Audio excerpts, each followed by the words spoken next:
Yo tout le monde, c'est Yoxas, on se retrouve pour l'affrontement de Yoni face à Xena. Donc très bel affrontement de joueurs qui se connaissent à nouveau. Deux joueurs de la guilde Semen. Donc c'est parti pour la draft. Yoni qui va first pick Karma A6, A5. On voit pas bien dernière étoile avec le cadre. Et en face du classique Rosalie Karma. Cordelia, pardon. Alors, est-ce qu'on va prendre... On prend du Nero. On va voir Yoni et ses fameux pics atypiques. On sait qu'il joue vraiment des persos que les autres ne jouent pas. Et on n'est pas mécontent hein, pour le spectacle. Voilà, il commence avec son Brussac. Donc il avait déjà pris lors d'un match précédent, qui lui avait donné la victoire d'ailleurs. Il avait la combo Brussac plus comment il s'appelle, Badmar. Et ce qui permettait d'éviter les dégâts de zone et les dégâts mono-cible. Donc plutôt une bonne combo. Ensuite, en face, on a Roktar et Atalan. Donc, on a regardé si Graldir était stuff côté Yoni. Est-ce qu'il prévoit de le stuff éventuellement? Peut-être un pick Royce. Il y a quand même deux contrôles en face. Si Karma et Ban, ça peut être un problème. Ça hésite, ça hésite. Ah, il pique Aristol.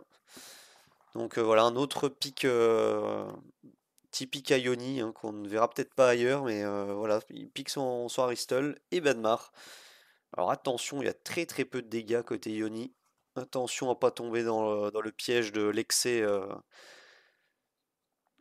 et un Onomaros, donc ça va très certainement ban côté Xena, la Karma, sans nul doute, hein, avec 3 persos contrôle. Voilà.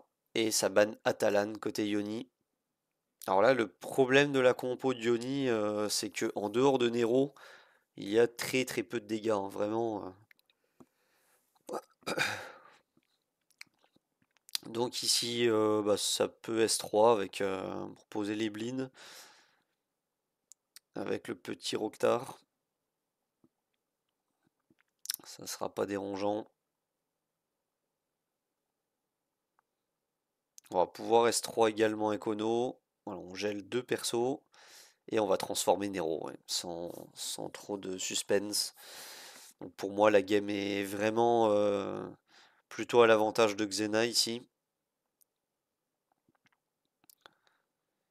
Et il suffit de S3 sur Brussac, je dirais maintenant. Ok, Brussac qui tank pas mal. Ça reste pas mal du tout. Et la combo de Ono Roktar qui a l'air de plutôt faire ses effets ici.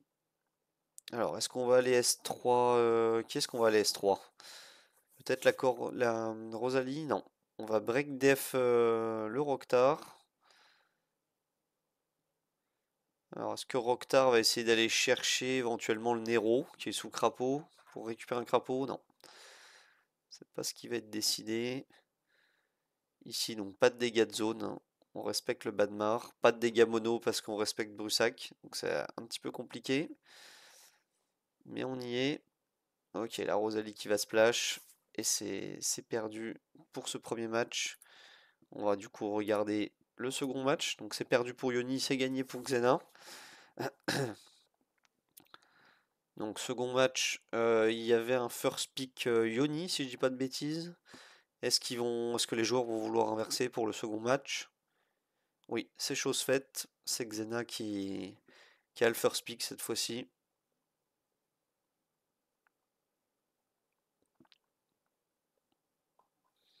Alors ça va être un first pick de Rosalie qui lui a permis de gagner.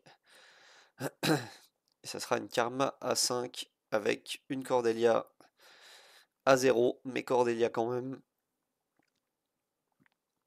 Un Roktar. Qu'est-ce qui va accompagner ce Roktar? Est-ce qu'il va lui voler le Nero? Un Royce. Donc on va avoir un clear des contrôles de chaque côté. On va prendre Alice. Ça manque de pic atypique côté Yoni. Pour l'instant, ça joue très classique. Il nous habitue pas à ça d'habitude.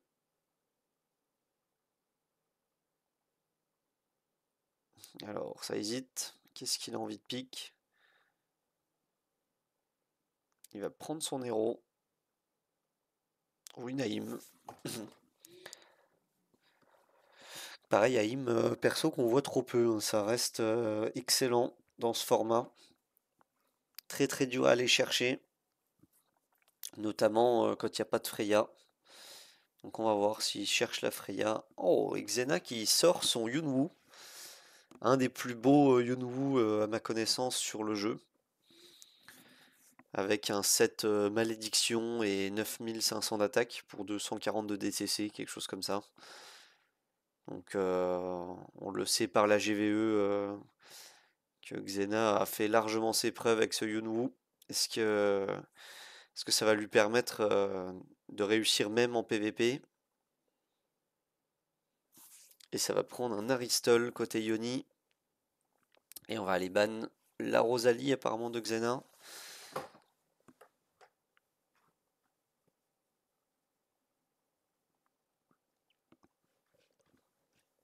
Alors un Yunwu, pourquoi particulièrement un Yunwu? Bah, c'est juste pour les dégâts hein, finalement. Il cherchait un DPS bois. Allez, le S3 ici. Donc counter-attaque de Alice, counter-attaque de Haïm et counter-attaque d'Aristol. Qui est en cette stun apparemment. Et du coup le Royce qui vient de faire 3 cleans. Donc qui va faire extrêmement mal s'il laisse 3 maintenant. Alors quel perso va-t-il vouloir sortir?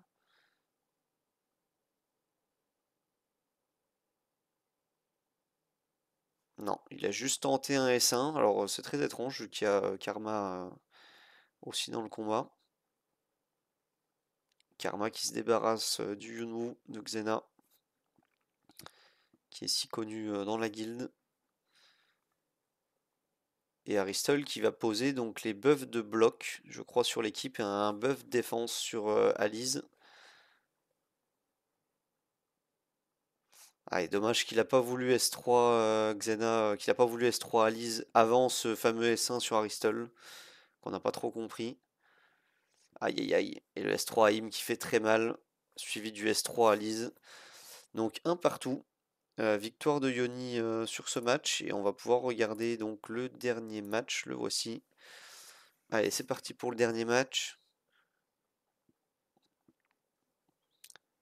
Donc sûrement que pour le dernier match, ça va tomber comme ça tombe au niveau du first pick. Et ça sera à nouveau Xena qui aura le first pick.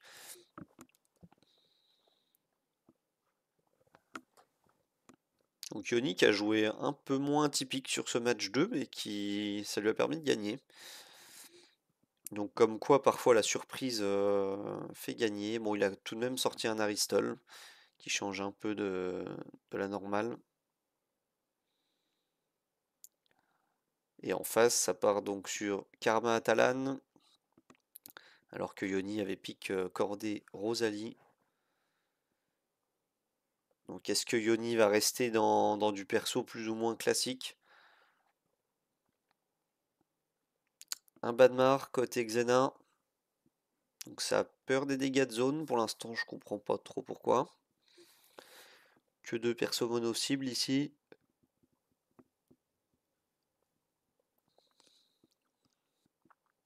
Alors, ça va regarder le stuff Kalona.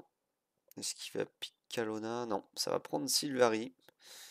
Il l'avait déjà sorti, il me semble, mais ça n'a pas porté ses fruits. Et ça va prendre Tucker. C'est la première fois qu'on voit Tucker dans ce tournoi. Donc, Tucker qui se fait contrer très fort par Cordelia. Mais Cordelia qui est dans cette même team. Donc on verra pas de Cordé en face.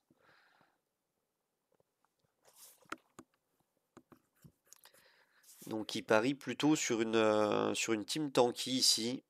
Et le Agustin de Xena.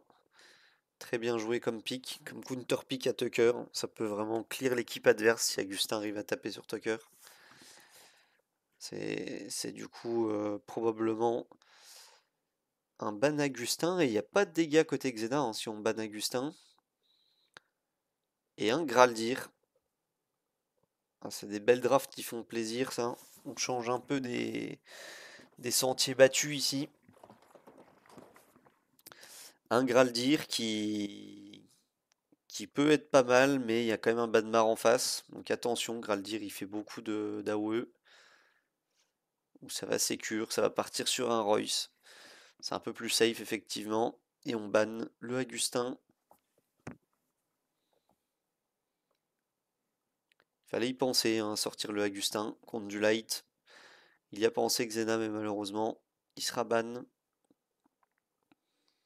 Alors là, une game qui s'annonce plutôt longue en perspective parce que vraiment, on n'a pas de DPS des deux côtés. Hein. Très très peu de dégâts des deux côtés.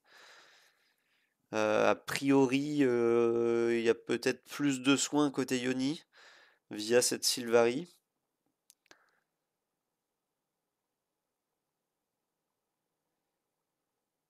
Est-ce qu'on va pas finalement mourir en tapant sur Tucker? Est-ce que c'est pas ça qui va se passer? Une fois que Tucker va avoir son buff de renvoi de dommages, mais peut-être ce buff se retire. Ouais, et surtout, on peut peut-être no positive effect, effectivement. Auquel cas, il se buffera jamais, ce Tucker. Alors, on n'a pas fait de cleanse côté Royce. Est-ce qu'on a envie de dépenser le S3? La réponse est oui. On va aller True Strike sur cette Atalan. Et la Sylvari qui remet tout le monde full vie.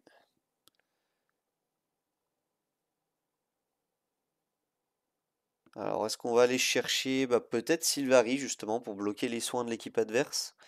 Non, on cherche la cordée tout de suite. Alors pourquoi? Ah oui, ok, il y a eu un cleanse de Royce parce que Atalan est dans le combat. Et Atalan étant dans le combat, malheureusement, dès qu'un mob meurt ou presque, il passe en gel à un point de vie.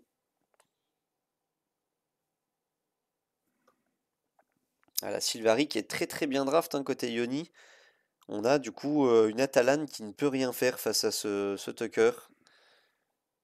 Qui a l'air d'être en 7 Divine apparemment. On le voit contre-attaquer de temps à autre.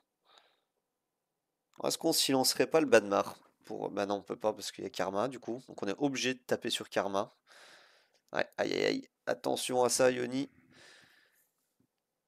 On est obligé de faire des S1 sur Karma, sinon elle va counter-attaque.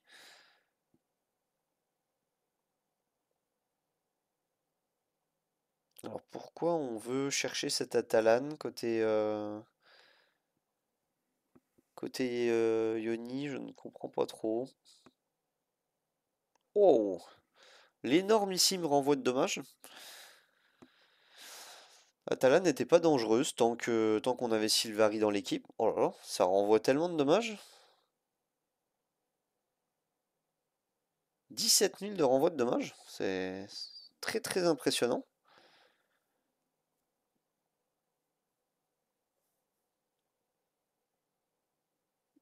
Alors on va aller chercher la Karma. Donc on est obligé de passer cette phase de Tucker finalement ou... Ah, peut-être le taunt un peu tôt. Il aurait fallu S3 puis S2.